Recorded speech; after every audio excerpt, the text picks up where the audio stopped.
Philippians chapter 1.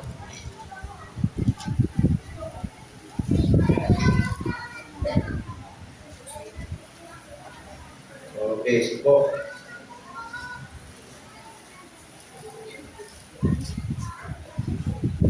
Verse 21.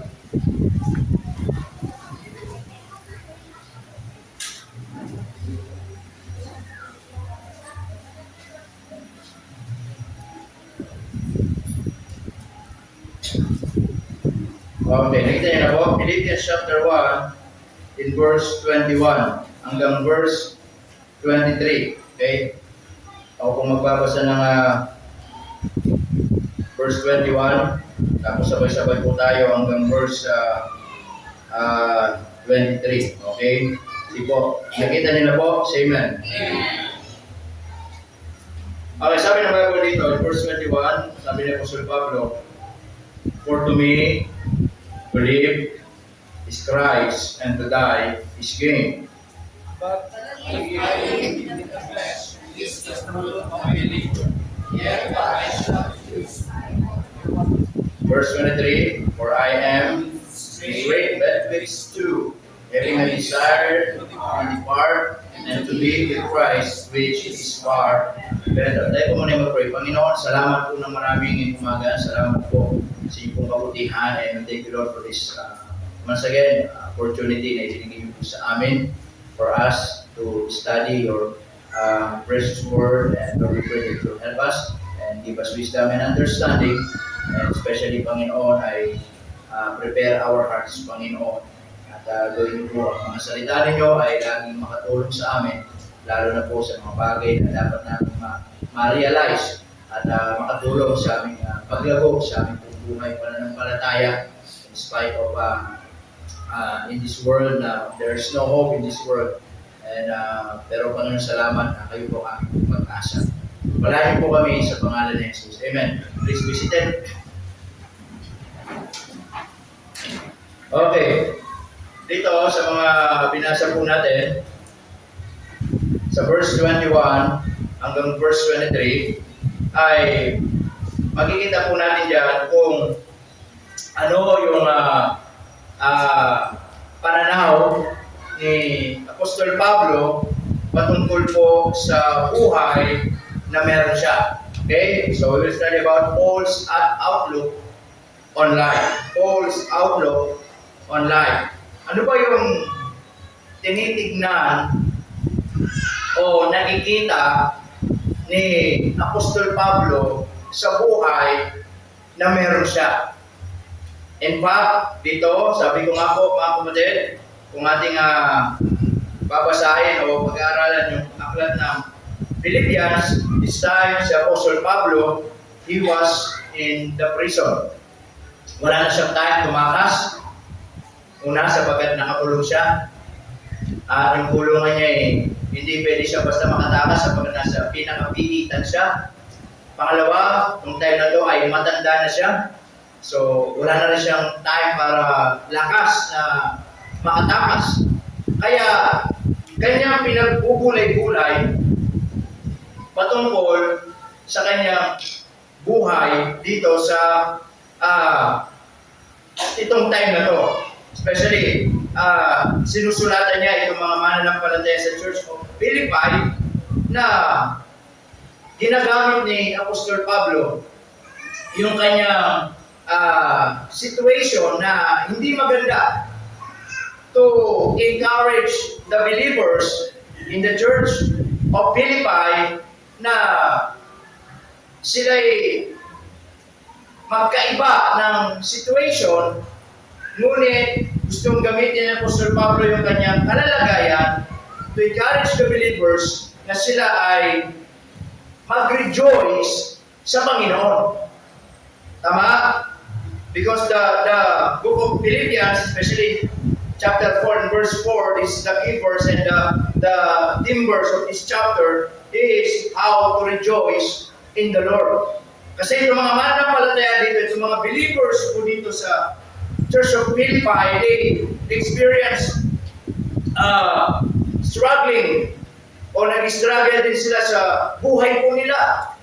Isa, nawawala na yung kagalakan sa kanilang buhay, nawawala na yung kasiyahan sa kanilang buhay pananampalataya. Kaya sabi ni Apostle Pablo, sabi niya, rejoice in the Lord always, and again, I say, rejoice. Apostle Paul wrote that verse to encourage them, to rebuke them, na kung ako nga ay nakakulong, ako nga ay matanda na, ako nga ay wala nang magagawa, pero I can say na ako'y nagagalak. Sabi niya, dapat kayo rin din naman ay magalak kayo sa Panginoon, sapagkat kayo'y malaya. Amen mga kapatid? Can I ask you this morning, hindi ba kayo nagagalak sa Diyos? Malaya kayo ngayong umaga? Hindi ba kayo nagagalak sa Diyos? Wala kayong karamdaman? Hindi ba kayo nagagalak sa Diyos? Wala kayo sa ospital at nagpapagaling? Hindi kayo nagagalak sa Panginoon na wala kayo sa pulungan, wala kayo sa piitan, wala kayo sa bilangguan, na tayo'y malaya, na dapat pwede tayong mag-rejoice sa Panginoon. Amen mga kapatid? Kaya ako lagi kong sinasabi, every time we go to church, dapat walang nakasimangot, bawal ang nakasimangot dito. Hindi ito funeral. Kasi nakakahawa yan pag pupunta rito, nakasimangot. Amen mga kapatid? Hindi pwedeng pupunta ka sa church, hindi ka marunong umiti. Hindi ka pwedeng pupunta sa church, nakamayan ka ng kapatid mo sa Panginoon, nginitiin ka, tapos hindi ka ngingiti. Amen mga kapatid? Patay ba ang Diyos natin pinaglilingkuran? Patay ba ang Diyos natin sinasamba? Amen po ba? Every time we go to church, bigyan natin ng buhay na pagsamba. Awit tayo, masaya tayo. Yes, may problema. Yes, may karamdaman. Yes, may mga bagay na tayo pinagdadaanan sa buhay. Hanggang sa simbahan pa ba naman? Dadalhin pa ba natin yan? Matatapos yung gawain, matatapos yung service, hindi tayo pinagpala ng Diyos. Wala tayong natutunan. Uwi tayo sa ating mga tahanan. Ganun pa rin, walang nagbago. Nakasimangot, problemado. Paano kikilos ng Diyos sa buhay natin? Minsan tayo may problema kaya hindi tayo natututo. Minsan tayo may mali kaya hindi tayo pinagpapala ng Diyos. Minsan tayo nagiging hindrance sa sarili natin. Gusto ng Diyos mausap sa atin. Matuto tayo. Ipakita ng Diyos. I-reveal niya yung mga bagay na matututunan natin. Pero ipapakita natin yung mga buhay natin. Walang kagana-gana sa Panginoon. Kaya ito yung sinasabi ng Apostle Paul dito. Sabi niya, rejoice in the Lord always. Again, I say, rejoice. Amen mga kapatid? Nasabi niya, magalak kayo. Sabi niya, sa Panginoon. May pinagdadaanan ka, magalak ka sa Panginoon. Amen mga kapatid? So that is what Apostle Paul is trying to encourage the believers. And hindi tayo magpo-focus doon sa mga verses na binasa natin. Itong time na to, si Apostle Paul ay nasa matanda na at minsan dumarating din sa punto ng kanyang buhay ay iniisip na din niya kung kailan siya kukuhanin ng Panginoon. Amen mga kapatid? Kaya sa kanyang pagpupulay-gulay habang siya'y namakulong, sabi niya in verse 21, mga kapatid,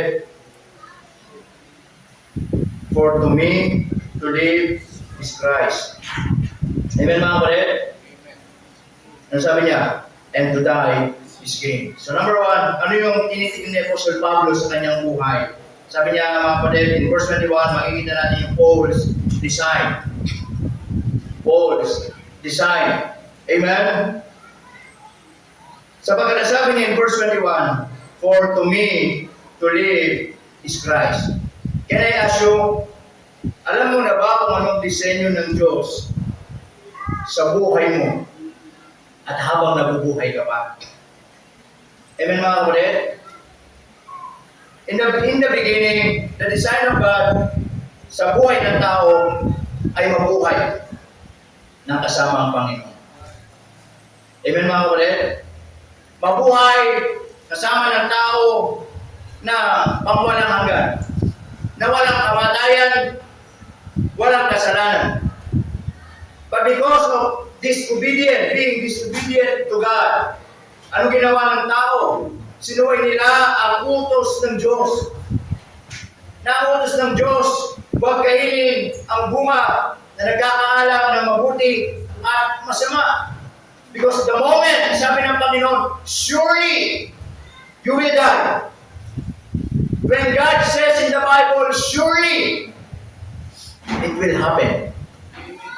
Hindi natin pwedeng baguhin. Amen mga kapatid? So yung design ng Diyos, mabuhay ang tao na kasama niya. Pero ang tao ang pumili kung bakit ang tao napaiwalay sa Diyos. I want to repeat that. Ang tao ang pumili kung bakit ang tao napaiwalay sa Diyos.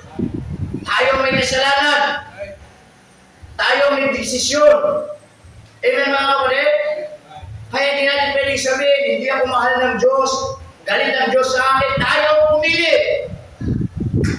Amen po ba? And God created us, mga kapatid, na meron tayong tinatawag na free will. Malayang pumili sa buhay na to. So that in every decision na gagawin natin, mga kapatid, ay tayo ang pipili at hindi ang Diyos. Amen ba? Ngayon, ang tao nagkasala at nabuhay. Ang sabi ng Bible, yung buhay na dinisenyo ng Diyos sa tao na walang hanggan, ngayon may hangganan. Amen? Kaya yan yung namanan natin ngayon, yung buhay na meron sa atin, may hangganan. Pero, napakabuti ng Diyos. Nakita ng Diyos na may hangganan ang buhay natin dahil kasalanan natin. But God gave us a chance na kung tayo ay mamatay o matapos yung buhay na binigay ng Diyos o na pinili natin buhay na may hangganan, ay pwede natin may tuloy yung buhay doon sa kabilang buhay sa piling ng Panginoon. Tama po ba mga kapatid? Pero, ang sinasabi ng Apostol Pablo dito, mga kapatid, na siya ay, alam naman natin si Apostol Pablo, siya ay tumanda na sa paglilingkod sa Panginoon. Binigay niya yung best niya para sa Panginoon. Amen mga kapatid? That's why it has a confidence to say, sabi niya, for to me, to live is Christ, is gain. Have you ever that kind of confidence? Can you say that in your life? Na ikaw, pwede mong sabihin, kaya mo bang sabihin sa iyong buhay na for to me, to live is Christ, and to die is gain. But I want to tell you this morning, mga kapatid, yung buhay, yung kamatayan na may pakinabang, una, yun yung buhay na meron Kristo sa puso. Amen po ba? Kung ikaw ay mamamatay nang walang Kristo sa puso, yes, you can be successful habang nabubuhay ka. You can be successful in every area ng buhay mo. But if you don't Christ in your life, you will be like King Abner. Kilala niyo ba si King Abner sa Bible? Mga kapatid, nasabi ng Bible, King Abner died as a fool died because he served a wrong master. Mali yung pinaglingkuran niya. Amen po ba mga kapatid? Kaya ang buhay na may pakinabang, ang kamatayang may pakinabang, ay yung mabuhay na may Kristo sa puso. At hindi lang yun ang disenyo ng Diyos sa buhay ni Apostol Pablo.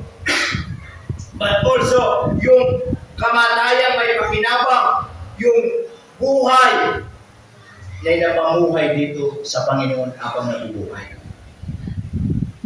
Amen po mga kapatid? Again, it is good to know that one day, when we die, we will go to heaven. Praise the Lord for that. Amen? Are you sure 100% you will go to heaven? And aren't you glad na one day, yun yung nasigurado tayo sa langit pupunta? It is a good thing to know. Amen mga kapatid? Because pinangako ng Diyos yan na kung yung mga kanyang mga anak ay makawian ng buhay at merong Kristo sa puso, Whether you like it or not, you will go to heaven. But there is another thing. Kumusta ang buhay natin dito sa lupa? Amen mga kapatid? Tama po ba? Iba yung buhay na alam mo pupunta ka sa langit. Iba yung buhay na dapat dito alam mo pinaipapagamit mo sa Panginoon. Amen po ba? Yes, yung kaibahan lang, pupunta tayo ng langit. Then, ang nakakalungkot, wala tayong naipaglingkod dito sa lupa. And we will die, and we will face the Lord. Amen mga kapatid? Doon sa judgment seat of Christ, at walang may babase ang Diyos sa buhay natin para bigyan tayo ng gantimpala. Amen po ba mga kapatid? Kaya nga si Apostol Pablo, yung dalawang bagay na yun ay napakaganda at yun yung disenyo sa kanyang buhay. Kaya ang sabi niya, for to me, to live is Christ and to die is gain. Na alam ko, mamamatay ako, may pakinabang sapagkat una, may Kristo ako sa puso. Pangalawa, may paglingkod ko yung buhay ko sa Panginoon. Amen mga kapatid? Yung dalawang bagay na yun ay napakahalaga sa buhay ng dalawang tao. Sa buhay ng isang tao. Amen mga kapatid? Saan tayo sa dalawa? Ika'y ligtas, pero hindi naglilingkod. Sayang lang ang buhay mo dito sa lupa. Pupunta ka sa langit. Wala tayong magagawa dyan. Sa langit talaga tayo pupunta. Amen po ba mga kapatid? Pero, hindi tayo nakapaglingkod sa Panginoon. Paano natin masasabi na ang mabuhay sa akin ay ganang, sabi diyan, ang mabuhay sa akin ay kay Kristo at ang mamatay sa akin ay ganang pakinabang. Amen po ba mga kapatid? Kaya sabi ng Apostol Pablo diyan, mga kapatid, for to me, to live is Christ and to die is gain. Sabi niya sa mga mananampalataya sa mga Pilipos, mga kapatid, na sabi ng Apostol Pablo, yung buhay ko, yung sinasabi niya dito, hindi ko sinayang. Amen? I am not wasting my life the moment when I receive the Lord Jesus Christ as my Lord and Savior, hindi ko sinayang yung buhay ko. Kasi nakakalungkot, maraming mga mananampalataya, they are saved, they are going to go to heaven, pero sinasayang ang buhay dito sa lupa. Sinasayang ang buhay ng pagiging ligtas. Sinasayang ang buhay yung mga panahon na dapat na ipagamit sa Panginoon. Hindi tayo niligtas ng Diyos para sayangin ang buhay na meron ka dito sa lupa. Amen po ba mga kapatid?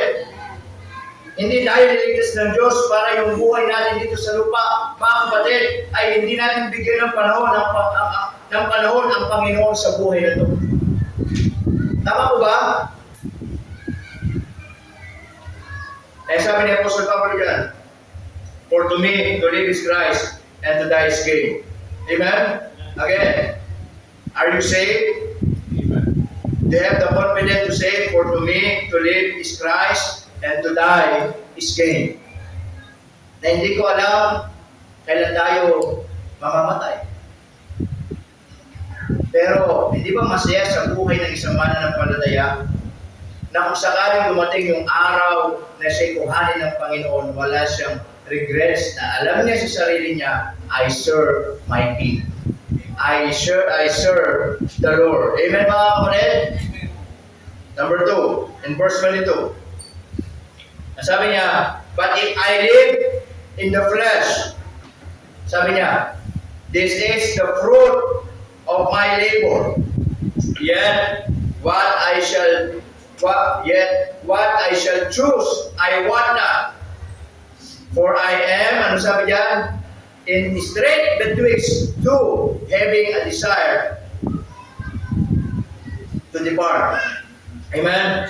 So not only Paul's design, but also ano yung tinitignan niya sa buhay na meron siya ngayon? Ano yung nakikita niya sa buhay habang siya'y nandun sa piitan, habang siya'y nakakulong, at pinagpupulay-pulay yung buhay na meron siya. Kasi nga, nakakulong na lang. Hindi na siya malaya, matanda na, and anytime, pwedeng pupunta na ng ulo. So binubulay-bulay niya yung kanyang sarili.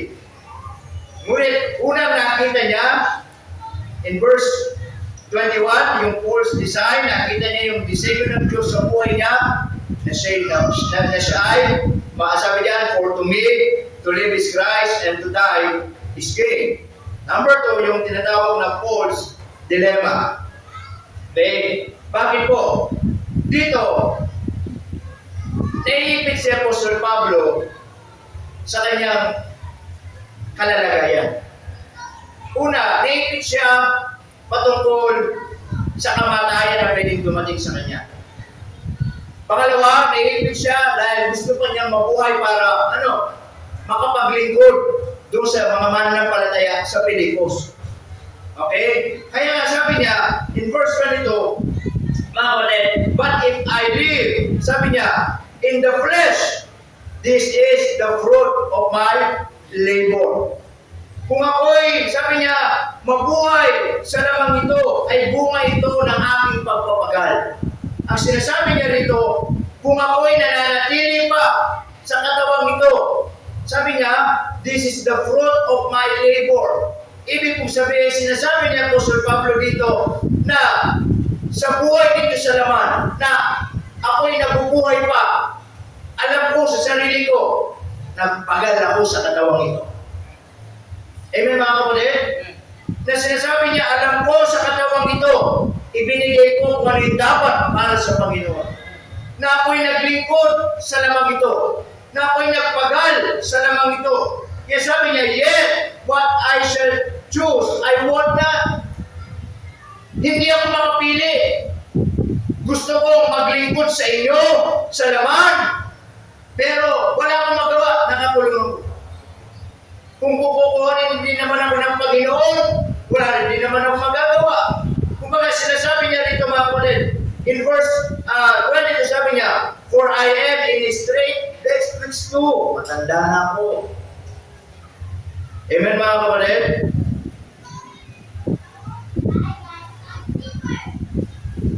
Alam niyo, ano po sinasabi dito ni Apostol Pablo mga kapatid? It's so simple. Ilagay natin yung sarili natin kay Apostol Pablo. Ang sabi niya mga kapatid, in verse 22, but if I live in the flesh, this is the fruit of my labor. Can I ask you, meron na ba tayong tinatawag na fruit of labor? Sa tagal-tagal na nating nabubuhay sa lamang ito, meron na ba tayong bunga, yung tinatawag ni Apostol Pablo, fruit of labor? Meron na ba na inabang sa buhay mo? Napakinabangan na ba ng Diyos yung laman mo? Itong physical na to? Amen mga kapatid? Tama po ba? Napakinabangan na ba ng Diyos itong buhay physical na ibinigay ng Diyos sa iyo? Kaya nga sabi ni Apostol Pablo, but I live in the flesh. Sabi niya, this is the fruit of my labor. Na alam ko sa sarili ko, sa lamang ito, naglingkod ako sa Diyos. Sa lamang ito, maraming mga fruit of labor na aking nagawa. Amen po ba? Meron na bang nagawa ang katawang ito para sa Panginoon? Amen po ba mga kapatid? O baka naman, sa buhay na to, mga kapatid, ay hindi pa ito napakinabangan ng Diyos sa buhay natin. Tama po ba? Naiintindihan niyo po yung sinasabi ni Apostol Pablo? Amen mga kapatid? Sapagkat nakakalungkot, kung itong laman na to, na itong katawang ito na pinahirang ng Diyos sa atin, ay hindi ang Diyos ang nakikinabang at hindi natin na ipapagamit sa Panginoon. Then, kanino natin ito na ipapagamit? Sinong nakikinabang dito? Amen po ba mga kapatid? Si Apostol Pablo, nung siya'y nakakilala sa Panginoon, hindi niya sinayang yung panahon, hindi niya sinayang yung buhay niya, hindi niya sinayang yung mga pagkakataon na siya'y mangaral ng salita ng Diyos, sumunod sa Panginoon. Hanggang tumanda, hinuli. Sabi niya, sa katawang ito, I can say, kaya nga niya sinabi, di ba, in verse 21, Kaya nga niya merong confident na sabihin, for to me, to live is Christ, and to die is gain. Amen mga kapatid? Listen to this. Darating ang araw, itong katawang ito lilipas. Darating ang araw, itong katawang ito mamamatay. Ngunit, huwag niyo sanang hayaan na itong katawang ito ay lilipas nang hindi natin ay paglingkod sa Panginoon. Amen po mga kapatid? Ayaw mo makipaglingkod dito sa Panginoon, itong buhay na ito, babalik din tayo sa Kanya. Amen po mga kapatid? Ayaw natin maglingkod sa Diyos, sa gusto mo, babalik din tayo sa Kanya. Kaya lang sa pagbalik natin sa Kanya, ay walang masusumpungan ng Diyos na paglilingkod sa buhay na ginawa natin dito sa mundong ibabaw nito. Amen po ba? Kaya sabi ng Apostol Pablo, naipit ako. Gusto ko pa kayong paglingkuran. Gusto ko pa kayong, sabi niya, di ba, in verse 22, mga kapatid, gusto ko pa kayong pangaralan. Gusto ko pa kayong sulatan. Gusto ko pa makapag-ministry sa inyo. Ngunit, sabi niya, ang Diyos ang nakakaalam kailan nakukukuhanin. Tama? Ang Diyos ang nakakaalam kung kailan nakukukuhanin. Alam niyo, hindi ba napakagandang paalala na hindi pa tayo kinukuha ng Diyos? Amen po ba mga kapatid? Hindi pa tayo kinukuha ng Panginoon. Sa kabila ng marami tayong pagkukulang, hindi pa tayo kinukuha ng Panginoon. Sa kabila ng tayo malayo o lumalayo sa Kanya, hindi pa tayo kinukuha ng Panginoon. Because, mga kapatid, God is always giving us so many chances para itong buhay na to na hindi pa kinukuha ng Panginoon, may paggamit pa natin sa Kanya. Amen mga kapatid? May paglingkod pa natin sa Kanya. Kasi yung dilema dito ni Apostol Pablo, mga kapatid, tanda natin, kapag ang buhay na to, namatay na, wala tayong magagawa dito. Amen po ba mga kapatid? Itong katawan na to, pag ginawa ng Panginoon, may magagawa pa ba tayo dito? Wala na. Lalagay sa kabaong, tulad nung Thursday, di ba? Nag-preach tayo doon. Lalagay lang tayo sa kabaong. Hindi naman tayo talaga ito eh. Tama? Amen po ba mga kapatid? Itong mga katawang pisikal na nakikita natin sa sarili natin, na kahit kapag gumarap tayo sa salamin, hindi naman tayo ito eh. Amen mga kapatid? Kaya pag gumarap ka sa salamin at hindi ka kagwapuhan, huwag kang malungkot. Encourage mo yung sarili mo, hindi ka talaga iyan. Yung talagang pogi, yung nasa loob niya. Di ba? O, hindi ka maganda, pag nagsalamin ka, encourage mo. Yung maganda yung nasa loob niya, yung itsura na yan. O, di ba? Tama? Hindi naman talaga tayo ito. Pag ito kinuha ng Panginoon, babalik sa lupa, galing sa lupa. Ngunit, yung kaluluwa, yun yung tunay na ikaw, haharap sa Diyos. Amen. Amen mga kapatid? Pero, hindi ito pinagkatiwala ng Diyos itong katawang ito para hindi natin may paglingkod sa Kanya. Tama? Kaya ito ginamit ng Diyos itong katawan para ito gamitin ng Panginoon na makapaglingkod sa Kanya. Tama mga kapatid? Kaya dito pumasok yung kaluluwa natin. Kaya binuhay tayo ng Diyos eh. Ito yung pinahay ng kaluluwa natin. Para itong katawang pisikal, may kamay para makagawa. May paa para makalakad. Amen po ba mga kapatid? Naunawaan po ninyo? Kaya sabi ni Apostol Pablo dito, kumbaga sabi niya, naipit ako sa dalawang bagay. I want to serve itong mga mananampalataya sa Philippi, pero ang Diyos na nakakalam, kailan nakukuhanin. Pero sabi niya, ang Diyos na nakakalam. Amen mga kapatid? Amen. Alam niyo, ano yung magiging dilema natin? Katulad ni Pablo, baka dumating yung araw na tayo kuhanin ng Diyos, hindi tayo nakapaglingkod sa Kanya. Just think about that. Amen? Baka dumating yung araw na kuhanin tayo ng Diyos na wala tayong nagawa para sa Kanya. Nahaharap tayo sa Kanya. Walang maibase ang Diyos para bigyan tayo ng gantimpala. Anong ginawa mo sa buhay na meron ka? Amen mga kapatid? Ano yung ginawa natin sa buhay na pairam ng Diyos, sa buhay na meron tayo ngayon? Amen po ba? Again, si Apostol Pablo dito, may edad na. Matanda na.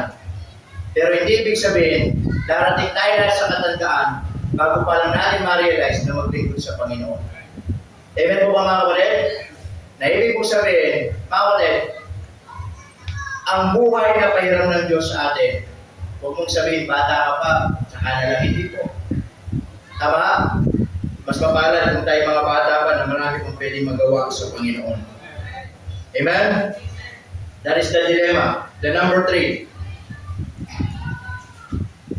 In verse 23, as we continue, sabi niya, for I am a straight betwixt two. Ang sabi, having a desire to depart and to be with Christ, which is far better. Amen? So, not only Paul's dilemma, but also Paul's destiny.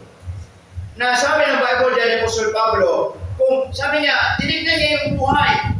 Kasi wala na magagawa sa Apostol Pablo. Nakakulong, again, nakakulong na siya. Matanda na. And he is waiting na tapatawag na lang siya at papugod ng ulo. So, anong ginagawa na lang niya ngayon? Actually, nagsusulat ng mga encouragement at pinapadala. Tama? Sa mga bumibisita sa kanya, dali mo to, sabihin mo sa kanila, sa mananampalataya, magpatuloy sila, maglingkod sila.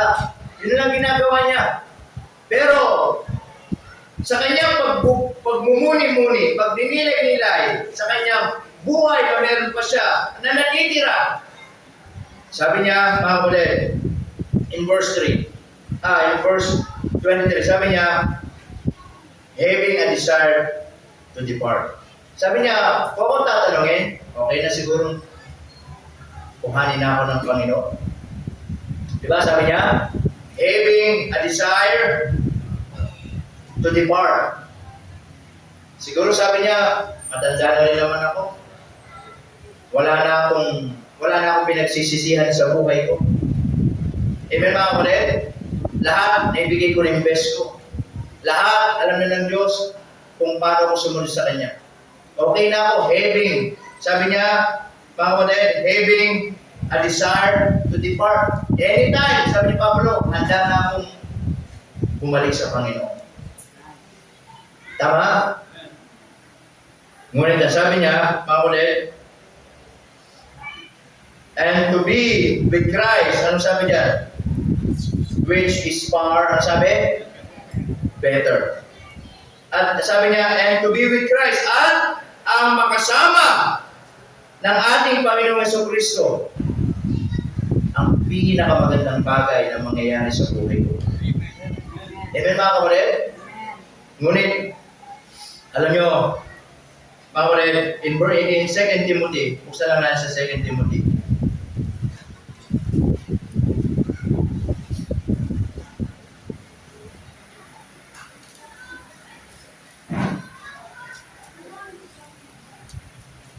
Second Timothy chapter 4. In verse 6. Okay, ito pa. Buhay pa siya dito. Okay? Eh, ganoon din. Nasa kulungan pa rin. Sabi niya, for I am now, ano sabi niya? Okay, sabi niya, for I am now ready to be offered. Kasi sabi niya, handa na ako. Kung kalooban ng Diyos, kuhanin ako anytime. Handa na ako.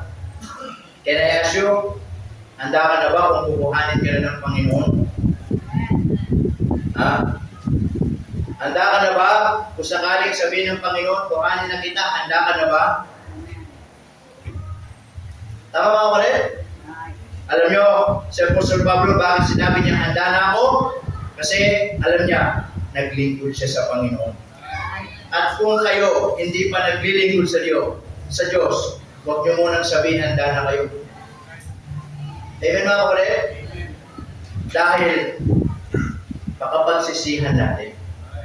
Alam niyo kung bakit? Harap tayo sa Diyos, wala tayong gantimpala. Bakit? Hindi tayo naglingkod sa Panginoon. Tama mga kapatid? Si Apostol Pablo, kaya niya sinabing, I am ready to be offered. Handa na ako. Kasi wala siyang pinagsisisihan sa kanyang buhay. Ay pinaglingkuran niya ang Diyos, ibinigay niya ang kanyang buhay. Itong katawang pisikal ay naglingkod sa Panginoon, nalugod ng Diyos sa buhay niya. Amen mga kapatid? Kaya sabi niya, in verse 6, and the time of my departure, ano sabi niya? Ngunit, sabi niya, kaya lang, yung oras ng aking pagpunta doon, Diyos na nakakaalam. Amen mga kapatid? Kung ako'y matanda na, sinasabi ni Pablo, ayaw ba akong kuhanin ng Panginoon, na sinasabi ni Pablo dito, mga kapatid, maglilingkod pa din siya, kahit matanda na. Amen po ba mga kapatid? Now, that is called destiny. In verse 23, sabi niya, having a desire to depart. Again, si Pablo, sinabi niya na handa siya kasi naglingkod siya. At kung ikaw ay hindi pa naglilingkod, hindi ka pa handa. Amen mga kapatid? Dahil kung tayo kukuhanin ng Diyos at hindi tayo handa at walang nagawa para sa Kanya, we're just wasting our time habang nabubuhay tayo. Amen mga kapatid? Kaya po, ito lagi paalala sa atin ng Panginoon. Kaya lagi tayo binibigyan ng Diyos ng pagkakataon. Kaya tayo lagi binibigyan ng Diyos ng kalakasan. Binibigyan tayo lagi ng Diyos ng panahon para maglingkod sa Kanya. Upang sakaling dumating yung araw na kuhanin tayo ng Diyos, sasabihin natin, handa na tayo. Amen po ba? Na hindi lang tayo pupunta sa langit, kundi harap tayo sa Kanya na may mukhang iyaharap. Tama mga kapatid? Na meron tayong mukhang may iyaharap. Bakit? Dahil alam natin sa sarili natin na nakapaglingkod tayo sa Panginoon. Amen? Ang sabi niya, and to be with Christ, ano sabi niya? Which is far better. At ang makasama ni Kristo ay pinakamainam na bagay na pwedeng mangyari sa buhay ng isang tao. Amen po mga kapatid? So the challenge this morning, how long, mga kapatid, gaano na tayo katagal na anak ng Diyos? Gaano na tayo katagal? Hindi pinag-usapan dito mga kapatid kung gaano tayo katagal nagsisimba. Wala sa tagal na simbahan yan, hindi pinag-usapan yan. Amen mga kapatid? Gaano na tayo katagal na anak ng Diyos? Gaano na tayo katagal na tayo ay, alam natin sa sarili natin, pupunta tayo sa langit. Pero ang tanong, kumusta ang ating paglilingkod sa Panginoon? Amen mga kapatid? If you're going to meditate your life today, kumusta ang buhay mo sa harap ng Panginoon? Yan ba'y naipaglilingkod mo? Yan ba'y naipapagamit mo sa Kanya? O maraming pagkakataon ang sinasayang mo habang nabubuhay ka pa? Because as Paul's outlook on his life, nakita niya yung disenyo ng Diyos sa kanyang buhay. Ano sabi niya? For to me, to live is Christ, and to die is gain. I hope and I pray, someday, as we prepare, as we ready, pwede din natin sabihin sa Panginoon, one day, for to me, to live is Christ, and to die is gain. Ngunit, sabi ni Pablo diyan, and to die is gain. Ang kamatayan may pakinabang, una, yung buhay na may Kristo sa puso. Sapagkat kung tayo ay walang Kristo sa puso, kahit anong pakinabang ang meron tayo sa buhay sa ibabaw ng lupa, mamamatay tayo walang kapakinabang. Amen mga kapatid? Pangalawa, ang kamatayan may pakinabang, yung buhay na naglilingkod sa Panginoon. Tama? Pangalawa, yung Paul's dilemma. Hindi pa tayo kinukuha ng Diyos sapagkat meron pang plano ang Panginoon. But the challenge this morning, habang hindi pa kinukuha ng Diyos yung physical mo na yan, gusto ng Diyos, yan ay gamitin mo at magbunga yan ng pagpapagal. Magbunga yan ng pagdilingkod. Amen po ba mga kapatid?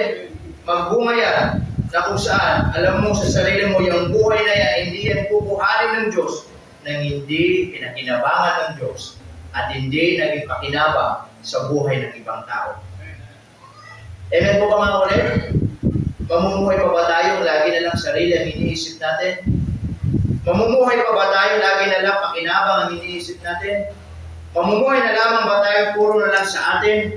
That is not the design of God sa buhay natin. Amen mga kapatid? Kundi yung buhay na meron ka, si Apostle Pablo, sabi niya, hindi pa ako kinukuha ng Panginoon, then may purpose pang Panginoon. Diba? Kaya nga, ito Philippians pala, umabot pa hanggang kay Titus. Hanggang marami pa siyang nagawa. Kahit nasa may edad na, guys, gawa pa rin. Bakit? Hindi pa siya kinukuha ng Panginoon. Although, gusto niya lang kuhanin at handa na siya. Amen mga kapatid? So that's the dilemma. Sana sa buhay na yan, sa physical na to, magkaroon ng fruit of labor. Anong fruit of labor na meron ka? Ibig sabihin, ano yung bagay na masasabi mo na alam ko sa sarili ko, may nagawa ko para sa Panginoon. Amen mga kapatid? Amen po ba? Lahat ng meron sa buhay na to sa ibabaw ng lupa, hanggang dito lang yan. Bahay, pera, kayamanan, sasakyan, edukasyon, lahat ng yan, hanggang dito lang yan. Hindi mo yan madadala sa langit. Hindi natin yan madadala sa langit. Harap tayo sa Diyos, hindi niya hanapin kung anong meron, kung mga bagay na naipundar natin dito. Ang hanapin niya yung fruit of labor. Amen? Nakapaglingkod ka sa Panginoon. Then yung false destiny. Ano sabi niya in verse 23? Having a desire to depart. Amen? Sabi niya, nagnanais na doon na lang ako. Kuhanin na lang ako ng Panginoon at alam ko, sabi niya, to be with the Lord, to be Christ, which is far better. Amen? Alam niyo, walang pinakamagandang bagay o buhay sa buhay ng isang mananampalataya pagkatapos ng buhay dito, yung buhay na kasama ang Panginoon. Amen. Amen mga kapatid? Amen? That is our hope, yung buhay na kasama ang Panginoon. Tama? May mga pagsubok dito sa buhay, that is our hope, yung buhay na kasama ang Panginoon. Meron tayong pinagdadaanan, yun yung pag-asa natin, yung buhay na kasama ang Panginoon. But whether you like it or not, sabi mo sa gusto, talagang doon tayo pupunta sa magandang buhay na kasama ng ating Panginoon. Ngunit, hindi pa nangyayari yun. Kasi gusto ng Panginoon, yung buhay natin dito sa lupa, makasama din natin ang Panginoon. Amen mga kapatid? Again, huwag tayong mabubuhay sa mundong ibabaw na ito ng malayo sa Panginoon. Huwag kang mamumuhay nang ikaw lang ang may kaya. Huwag kang mabubuhay sa mundong ibabaw nang wala ang tulong ng Panginoon. Huwag kang mabubuhay sa mundong ibabaw na lakas mo lang ang dinidependihan mo. Sa gusto mo, doon din tayo babagsak sa piling ng Panginoon. Amen mga kapatid? Na hindi ba napakaganda kung tayo nabubuhay dito sa lupa, nabubuhay tayo para sa Panginoon. Amen?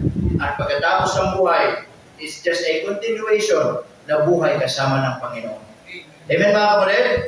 So, as we close, kumustahin natin ang buhay natin. Amen? Kumustahin natin ang buhay natin. Kumusta ang design ng Diyos sa buhay mo? Tama po ba mga kapatid? Just check your life. Amen? And someday, you can conclude like Apostle Paul, for to me, to live is Christ, and to die is gain. Tayo po mag-pray, lumayo po tayong lahat. Tayo po manalangin. Let's pray. Dakila naming Diyos na banal at makapangyarihan po sa lahat. Panginoon, marami pong salamat ngayong umaga. Salamat po, Panginoon, sa inyong pong kabutihan at sa inyong pong biyaya. We thank you, Lord, for reminding us about Apostle Paul sa kanyang pagtingin sa buhay na meron siya. Panginoon, tulungan niyo po kami na ang buhay namin ay maging kagaya ni Apostle Pablo, that we can say also, for to me, to live is Christ, and to die is gain. As we close our eyes and bow our heads, let us check our life this morning. Kaya mo bang sabihin katulad ni Apostle Pablo, for to me, to live is Christ, and to die is gain. Life on earth is so short. Life on earth is so uncertain. And God's design to every believers ay yung buhay na meron tayo, may paglingkod natin sa Kanya. Sapagkat kapag kinuha ng Diyos ang buhay na meron tayo sa ibabaw ng lupa, at aharap tayo sa Kanya na walang nagawa, isang bagay na malaking pagsisisi sa buhay natin. Sapagkat tayo walang gantimpala na ibibigay ng Panginoon. Ngunit, aral yung lahat na hindi ka pa masaya, na buhay ka pa. It means, ang Diyos ay nagbibigay lagi sa iyo ng pagkakataon, maglingkod ka. It doesn't matter about your age, kung sabihin bata ka pa, binata, dalaga, may edad. No, as long na buhay ka pa, it is your chance to serve Him. To serve Him. Kaya ngayong umaga, marahil ng Diyos na usap sa atin, and you wanna come forward this morning, nais mo lumapit sa unahan, and you wanna commit something. Lord, this is my life. I know, darating ang araw, kukuhanin mo rin itong buhay na to, pero ayaw kong kuhanin mo na wala akong nagawa. Panginoon, ayaw kong sayangin ang buhay na meron ako. Ayaw kong sayangin ang buhay ko na pinahiram mo. Na gusto ko, Panginoon, darating yung araw katulad ni Apostle Pablo, na ako'y marahil tatanda, na marahil ako'y manghihina ang aking katawan, na marahil yung aking mga kamay hindi ko na makikilos, marahil yung aking mga matay manlalabo, yung aking mga tenga ay manghihina sa pandinig, yung aking mga paa hindi ko na makalakad na maayos, pero alam ko sa sarili ko, Panginoon, na darating ang araw na mga bagay na yun sa buhay ko, ay wala ko pinagsisisihan. Dahil alam ko, lahat ng bagay na meron ako sa buhay ko nito, ay naipaglingkod ko sa iyo. Yun ang purpose ng Diyos kung bakit meron tayong buhay. So that one day and someday, with confidence, like Apostle Paul, for to me to live is Christ, and to die is gain. Ang kamatayang may kabuluhan, o ang kamatayang may pakinabang, ay yung ikaw ay may Kristo sa puso. At ang kamatayang may pakinabang, yung ikaw ay naipaglilingkod mo yung buhay na pinahiram ng Diyos sa buhay mo. Kaya sana, kapatid, don't waste our time. Yung buhay na meron ka, ibinigay ng Diyos. Hindi lang para maging pakinabang sa sarili mo, kundi para pakinabangan ng Diyos yan. At may mga buhay ng ibang tao ang makinabang dyan. That's the purpose of our existing.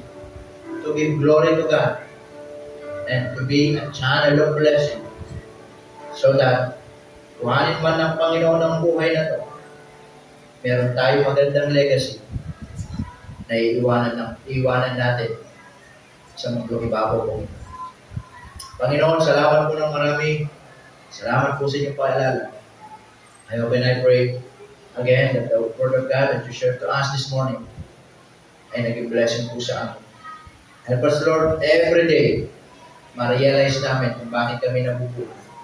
Hindi lang para sa aming sarili, but higit sa lahat, kundi para may paggamit namin ang buhay namin para po sa inyo. Salamat po sa bawat isa. Lagi niyo kami turuan at tulungan ng buhay na to. Laging isipin ay pahiran ko lamang, Panginoon. Kaya naman ang meron kami sa ibabaw ng lupa, hindi mahalaga sa inyo. Ang pinakamahalaga, yung aming paglilingkod. Salamat po, Panginoon. Tulungan niyo kami sa pangalan ni Jesus. Amen and amen. Please be seated.